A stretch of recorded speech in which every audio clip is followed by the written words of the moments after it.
శ్రీకృష్ణ పరబ్రహ్మణే నమః. శ్రీమద్ భగవద్గీతలో 4వ అధ్యాయమైన జ్ఞానయోగంలో ఈరోజు మనం 41, 42 శ్లోకాలని చెప్పుకుంటున్నాం. ఇంతటితో 4వ అధ్యాయం కూడా ఈరోజుతో పూర్తవుతుంది. 41, 42. యోగ సన్యస్త కర్మాణం జ్ఞాన సంచిన్న సంశయం ఆత్మవంతం న కర్మాణి నిబధ్నంతి ధనంజయ. 42. తస్మాదజ్ఞాన సంభూతం హృత్స్నం జ్ఞానాసినాత్మనః చిత్వైనం సంశయం యోగం ఆతిష్టోత్తిష్ట భారత.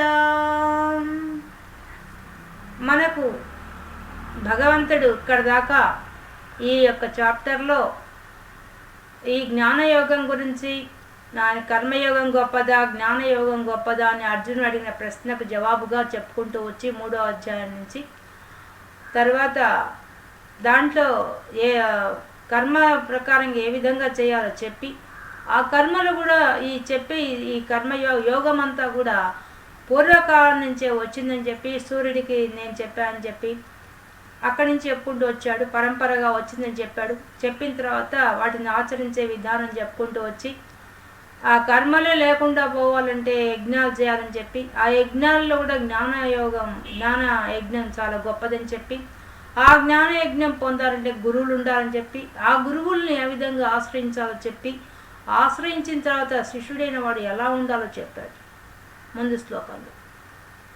ఇప్పుడు చివరగా అర్జునుడికి చెప్పేస్తున్నాడు, ఇంత విన్నావు కదా, ఇంత జ్ఞానాన్ని విన్నావు కదా, యోగ సన్యస్త కర్మాణం. యోగం మనం చేసిన పనికి ఫలితం ఆశించకుండా చేయడం.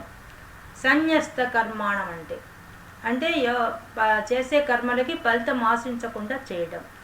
జ్ఞాన సంచిన్న సంశయం. ఈ విధంగా జ్ఞానం వచ్చి నువ్వు తెలుసుకున్నావు కదా, తెలుసుకున్న తర్వాత నీకున్న సంశయాన్ని తీరిపోయినాయి కదా జ్ఞానం వల్ల.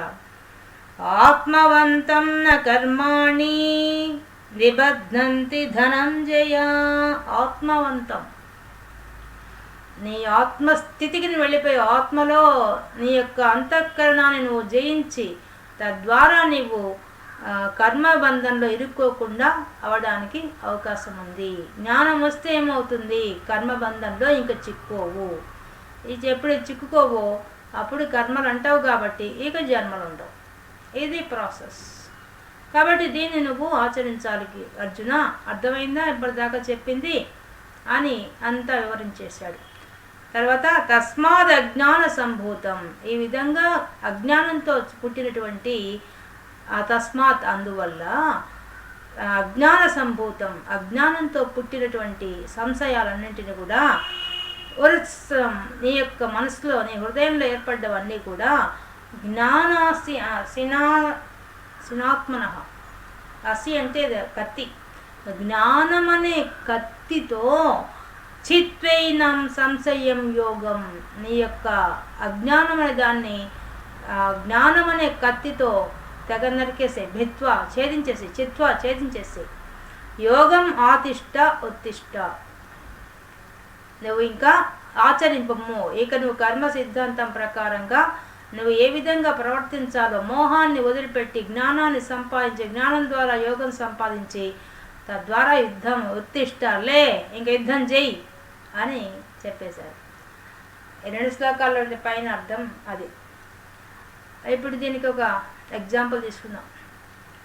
ఇప్పుడు ఏం చెప్తున్నాడు ఆయన, జ్ఞానం తెలుసుకోవాలి, జ్ఞానం ద్వారా కర్మల్లో ఇరుక్కోకుండా ఉండాలి, ఇరుక్కోకుండా ఉంటేనే జన్మలు లేకుండా పోతాయనే విషయాన్ని స్పష్టం చేశారు. ఆయనకి అన్నింటిలో యజ్ఞాల కల్లా గొప్ప యజ్ఞం జ్ఞాన యజ్ఞం అని చెప్పాడు. ఆ జ్ఞాన యజ్ఞం చేయడానికి గురువుని ఆశ్రయించాలని చెప్పాడు. ఆ గురువుని ఆశ్రయించే పద్ధతి కూడా చెప్పాడు. ఈయన చెప్పిన తర్వాత చెప్తున్నాడు, నువ్వు కర్మల్లో ఇరుక్కోకుండా ఉండాలంటే నీవు చేసే కర్మల మీద ఫలితం ఆశించకూడదు. ఆశించకుండా చేస్తే అప్పుడు జ్ఞానం వల్ల నీ యొక్క సంశయాలు తొలగిపోతాయి. తొలగిపోతే నీ ఆత్మను నువ్వే జయించి నీ ఆత్మలో నువ్వే లీనమవుతావు, నువ్వే భగవంతుడి విషయం తెలుసుకుంటావు. కాబట్టి నువ్వు కర్మల్లో ఇంకా బంధించబడవయ్యా అని మొదటి శ్లోకాన్ని చెప్పేశాడు. రెండవ శ్లోకానికి వచ్చేసరికి ఇప్పుడు అర్థమైంది కదా, ఇంత చెప్పాను ఇంతసేపు ఈ 2వ అధ్యాయం నుంచి చెప్పుకుంటూ వస్తున్నా కదా, 4వ అధ్యాయం దాకా నీకు అన్ని విషయాలు చెప్పా కదా. ఇప్పటిదాకా చెప్పిన తర్వాత నీకు కర్మయోగం అంటే ఏందో అర్థమైపోయి ఉంటుంది, ఆ కర్మలు ఎలా ఆచరించాలో అర్థమైపోయి ఉంటుంది, కర్మలు ఆచరిస్తూ జ్ఞానానికి వెళ్ళాలన్న విషయం కూడా నీకు అర్థమైపోయి ఉంటుంది కదా. ఇంత అర్థమైన తర్వాత నీకేమర్థమైంది? ఆ జ్ఞానం అనే కత్తి తీసుకొని అజ్ఞానమైన దాన్ని ఛేదించి పారేసావంటే ఇక నీవు హాయిగా నీ మోహము అన్నీ తీరిపోతాయి, మమకారం అహంకారం అన్నీ జరిగిపోతాయి కాబట్టి ఇంకలే యుద్ధం చెయ్యి. ఇక్కడ అర్థమైపోయింది కదా ఇప్పుడు, ఇంకలే యుద్ధం చెయ్యి అని చెప్పేశాడు. దీనికి మనం ఒక ఎగ్జాంపుల్ తీసుకుందాం.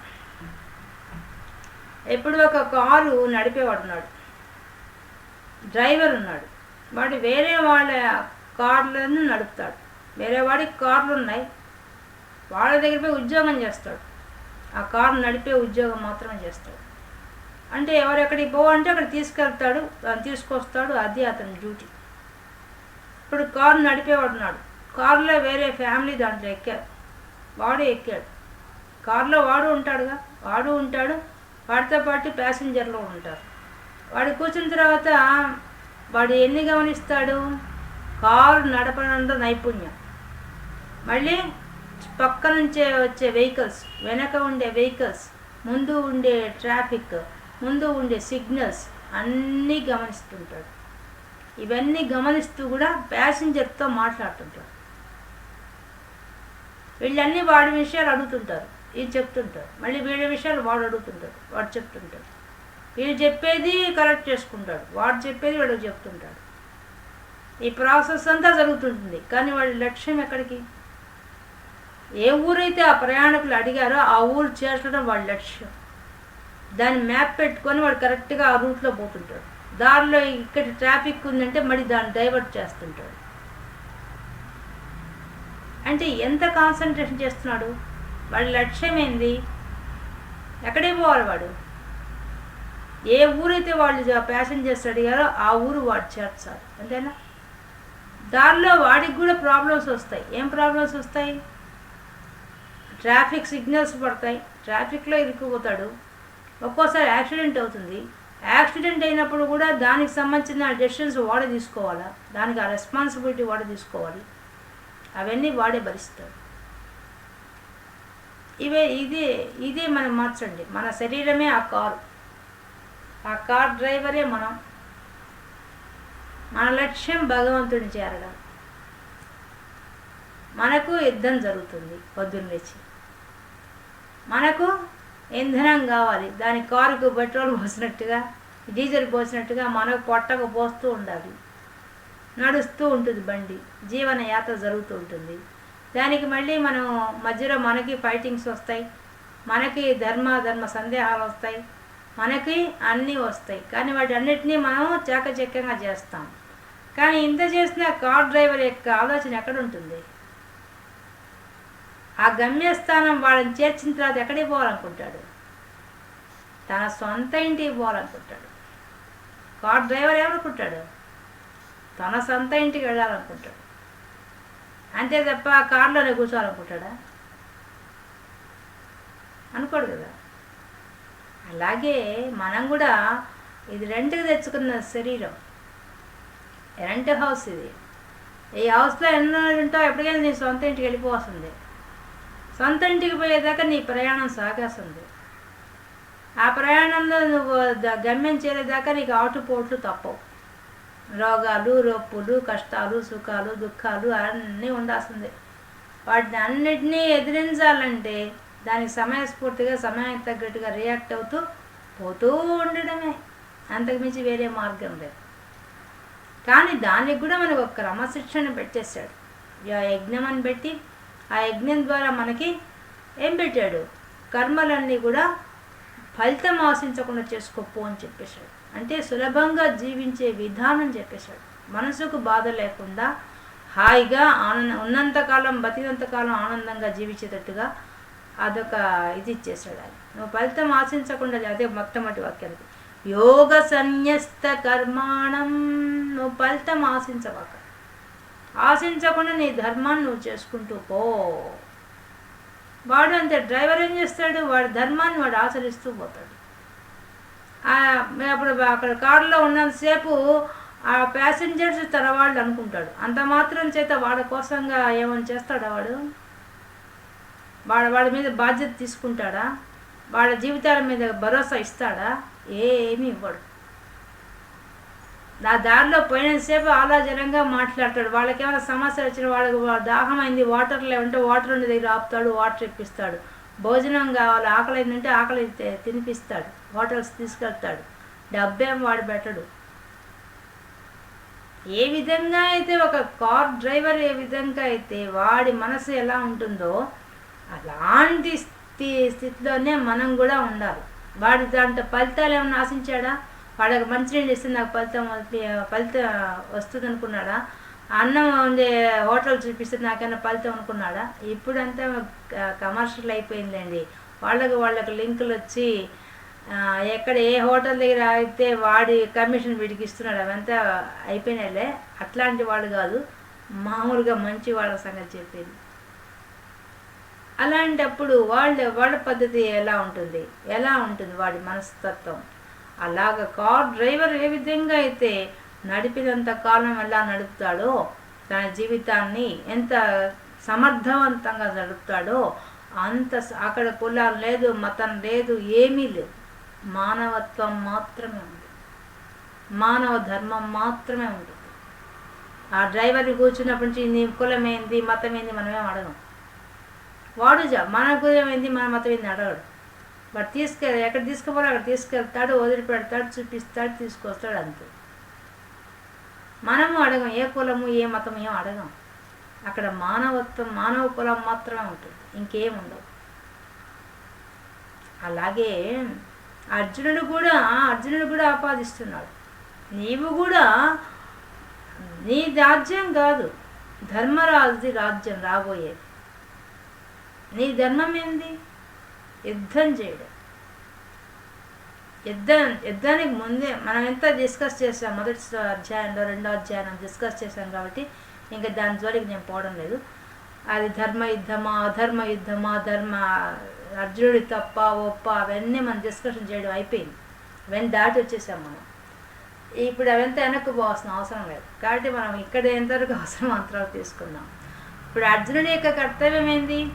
ఆ యొక్క డ్రైవర్ ఏ విధంగా అయితే వాడికి జ్ఞానం ఉంది. ఇప్పుడు వాడికి జ్ఞానం లేదనుకోండి, జ్ఞానం ఉంది, నేర్చుకున్నాడు కార్ డ్రైవ్ చేయడం, కానీ కూర్చున్నప్పుడు సంశయం వస్తే ఈ కార్ ఎక్కడన్నా ఆగిపోతుందేమో, ఏమన్నా అవుతుందేమో, కూర్చున్న వాళ్ళకి యాక్సిడెంట్ అవుతుందేమో, అదంతా నా మీదకి వస్తుందేమో అనుకుంటే వాడు అడుగు ముందుకేస్తాడా? అడుగు ముందే లేదు. పోయిన వాడు కార్ డ్రైవింగ్ నేర్చుకున్న గురువు దగ్గర నుంచి నేను నేర్చుకున్నాడో, ఇప్పుడంటే ట్రైనింగ్లు అండి, ట్రైనింగ్ తీసుకున్న వాళ్ళ దగ్గర నుంచి ఈ పార్ట్ ఆ పార్ట్ పనిచేస్తుందా లేదా, ఇది చెడిపోతే ఎట్లా, ఇట్లాంటి తిక్కగా ఆలోచించాడు అనుకోండి, అది సంశయాత్మ. అందుకనే ముందు శ్లోకం సంశయాత్మ చెప్పేశాడు, వేనాస్యత అని చెప్పేశాడు. మాటికి అదే డౌట్స్ ఉన్నవాడు ఇంకా ముందుకు పోలేడు. అవి వాటి అన్నిటినీ వాడు అక్కడికక్కడే మా గురువు ద్వారా తెంచుకుంటాడు. ఎక్కడెక్కడ ఏం డౌట్ వస్తే వెంటనే గురువు గారిని అడిగి తను క్లారిఫై చేసుకుంటాడు. అదే మన జీవన ప్రయాణంలో కూడా మనకు కూడా అదే వర్తిస్తుంది. కాబట్టి ఎక్కడైనా ఇప్పుడు అధర్మంగా పోతున్నాం, ఇప్పుడు మన ఇంట్లోకి ఏమంటారు కాక్రోచెస్ వచ్చేసాయి, ఇంటి నిండా వచ్చేసాయి, ఏం చేస్తాం? అవి వచ్చి ఎక్కడి నుంచి వస్తున్నాయి ఆ మార్గాన్ని ముందు మూసేస్తాం. ఎందుకంటే ఎక్కడి నుంచి మన ఇంట్లోకి వస్తున్నాయో ఆ మూలానికి పోతాం. అదే కదా మనం చేస్తాం. అదే ఇప్పుడు ధర్మరాజు కూడా దానికి కారణం ఏంటి? మూలానికి వెళ్ళిపోయారు. దుర్యోధన చేసే యథాపర్ణ వల్ల యథా రాజా తథా ప్రజ అయిపోతారు, అధర్మం పెరిగిపోతుంది. పైన వాడికి సామధాన భేదదాన రెండోపాయాలు ఏవి పనిచేయలేదు కదా, అదంతా డిస్కస్ చేసాం. కాబట్టి వాడితో యుద్ధం చేయక తప్పదు, డెసిషన్ అయిపోయింది. ఇంట్లోకి అంతా పురుగులు వచ్చేసాయి, ఏం చేస్తాం? ఆ పురుగులను తోలొస్తుంది, చంపాల్సింది, అంతకుమించి మార్గం ఏం లేదుగా. అవన్నీ తింటాయి, అన్నిటి మీద వాళ్తాయి. ఆ కాక్రోచెస్ ప్రతి పదార్థాన్ని పీక తింటాయి, ఏ పదార్థాన్ని వదిలిపెట్టవాలి. ఇంకా అవి తింటే నీకు మరణం గ్యారెంటీ. ఇది తెలిసి కాక్రోచెస్కి మందు వేయకుండా ఉంటామా, చంపకుండా ఉంటామా, వచ్చే దారి ఆపకుండా ఉంటామా? ఇవన్నీ మనం తీసుకునే చర్యలే కదా. మంది కూడా ఒక యుద్ధమేగా. ఆ యుద్ధమే ఇప్పుడు చేయమంటున్నాడు. దానికి కావాల్సిన జ్ఞానం ఇచ్చేసాడు. ఇదిరా నాయన జ్ఞానం, అసలు విషయం ఇదిరా నాయన, నువ్వు పోవాల్సింది, గమ్యం చేరాల్సింది అదిరా. మధ్యలో ఇది ఒకటి వచ్చింది నీ ప్రయాణంలో, ఆ యాక్సిడెంట్. ఇది యాక్సిడెంట్లో ధర్మంగా ఏం చేయాలో చేసి అంతే అని జ్ఞానం వచ్చింది కాబట్టి ఇప్పుడు నీకు ఇంత జ్ఞానం మేము చెప్పాం కదా. నీకు తెలియదన్నావు, నేను మోహం ఉందని చెప్పావు, మోహం పోవడం కోసం ఇంత జ్ఞానం చెప్పాను, నీకు అర్థమైంది కదా. ఇకలే పోదాం యుద్ధానికి. అందుకే చెప్తున్నాడు యోగం ఆతిష్ట ఉత్తిష్ట, ఇంకా ఆచరించు. కర్మ ఫలితాన్ని ఆశించకుండా కర్మలు చేసుకుంటూ పోవాల్సింది ధర్మం కాబట్టి నువ్వు వచ్చేసేయి. లే యుద్ధం చేయి, ఉత్తిష్ట, లే పైకి లే, పై యుద్ధానికి పోదాం అనిపించేస్తున్నాడు. ఇది మన జీవితం. ఇప్పుడు ఇక్కడ ఈ అంత చాప్టర్ మొత్తానికి సారాంశమే ఇప్పుడు మనం తీసుకున్న ఎగ్జాంపుల్. ఇది లాస్ట్ వరకు ఈ ఎగ్జాంపులే బెస్ట్ ఎగ్జాంపుల్. ఎందుకంటే మన ప్రయాణం అంతా ఎలా ఉంటుంది, మనం అలా అనుకోం. కారే మంది అనుకున్నాడు అనుకోండి డ్రైవరు, పరాయి వాడిది, ఆ కారే నాది అనుకున్నాడు అనుకోండి, ఇంక అయిపోయాయి వాడి లైఫ్. నాది కావాలి స్వార్థం మొదలైందా, ఇంకా కారులో కూర్చున్న వాళ్ళు నా మనుషులు అనుకున్నాడా, ఇంక అయిపోయాయి వాడి పని. ఇంకా ముందుకు పోయినంతసేపు అమ్మో వీళ్ళకి యాక్సిడెంట్ అయితే నేను బతకలేనేమో, వాళ్ళకేమన్నా అవుతుందేమో, ఈ కారు గీత పడుతుందేమో, ఈ కారు అక్కడ కొట్టుకుంటుందేమో, ఇక్కడ కొట్టుకుంటుందేమో, ఇలా అనుక్షణం నరకం అనిపిస్తాడు. ఇదే మన మమకారంతో పడుతున్న కారం. అది ఆ కారం మనం పూసుకో ఉన్నాం. కానీ ఆ డ్రైవర్కి తెలిసిపోయింది ఈ కారు నాది కాదు, కారులో కూర్చున్న వాళ్ళు నా వాళ్ళు కాదు అనే స్పృహ వాడికి ఉంటుంది. వాడు చేరాల్సిన గమ్యం కనిపిస్తుంటుంది. మన జీవితం అంతే. కారే మన దేహం. మన దేహంలో ఉన్న ఏది మన శాశ్వతం కాదు, మనకందరికీ తెలుసు. ఇంద్రియాలు శాశ్వతం కాదు, మనసు శాశ్వతం కాదు, ఇవన్నీ శాశ్వతం కాదు, మనకు తెలుసు. ఎప్పటికైనా మరణిస్తాయని తెలుసు. గమ్యం చేరాలి. గమ్యం ఏంది? మనమే పరమాత్మ అని తెలుసుకోవడమే గమ్యం. మన సొంత ఇంటికి పోవడమే గమ్యం. దానికి కావాల్సింది జ్ఞానం. ఆ జ్ఞానం సంపాదించుకోవాలి, ఆ జ్ఞానాన్ని ఆచరించాలి. అందుకే చెప్తున్నాడు యోగం ఆతిష్ట, ఆచరించు. నేను చెప్పింది ఇప్పుడు చెప్పిన కర్మ సిద్ధాంతం అంతా తెలుసుకున్నావు కదా, జ్ఞానం అంతా తెలుసుకున్నావు కదా, నీకు ఆచరించేసాయి. నీకు అనవసరం ఇంకా. నీ స్వధర్మం చెయ్యి. నీకు ఎదురుగా వచ్చిన వాళ్ళని ఎవరి కోసమే ఇప్పుడు యుద్ధం చేయాలి? ధర్మరాజు కోసం యుద్ధం చేయాలి. రాజ్యాన్ని ఆయనకి కట్టబెట్టాల్సింది. నీ ధర్మంగా నువ్వు యుద్ధం చేసే అంతే, అంతకుమించి ఇంకేం లేదు.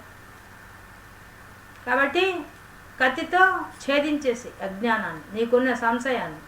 ఏం సంశయం ఉంది? ఆయనకి మోహం ఉంది. నా వాళ్ళు, నా తాత, నా గురువు అని కదా చెప్తున్నాడు. ఇప్పుడు జ్ఞానం తెలిసింది కదా నీకు. నీ దేహమే నీది కాదని తెలిసిపోయింది. దేహంతో సంబంధం ఉన్నవాడు ఇంకెంత, ఆఫ్టర్ ఆల్ కదా. అర్థమైంది కదా. ఇంకా బా యుద్ధం చేద్దుపా అని చెప్తున్నారు భగవంతుడు. ఈ విధంగా మనకి 44వ అధ్యాయంలో 41, 42 శ్లోకాలతో ఈ అధ్యాయం పూర్తయింది. ఇంత వివరంగా మనకు ఈ అధ్యాయంలో ఇన్ని రకాల విషయాలు మనకు తెలియజేశారు భగవంతుడు. కాబట్టి శ్రీమద్భగవద్గీతాసు ఉపనిషత్సు బ్రహ్మ విద్యాయాం యోగశాస్త్రే శ్రీకృష్ణార్జున సంవాదే జ్ఞానయోగో నామ 4థోऽధ్యాయః. ఓం తత్సత్. 4వ అధ్యాయాన్ని, భగవద్గీతలో ఉండే 4వ అధ్యాయాన్ని ఈరోజు పూర్తి చేసుకున్నాం.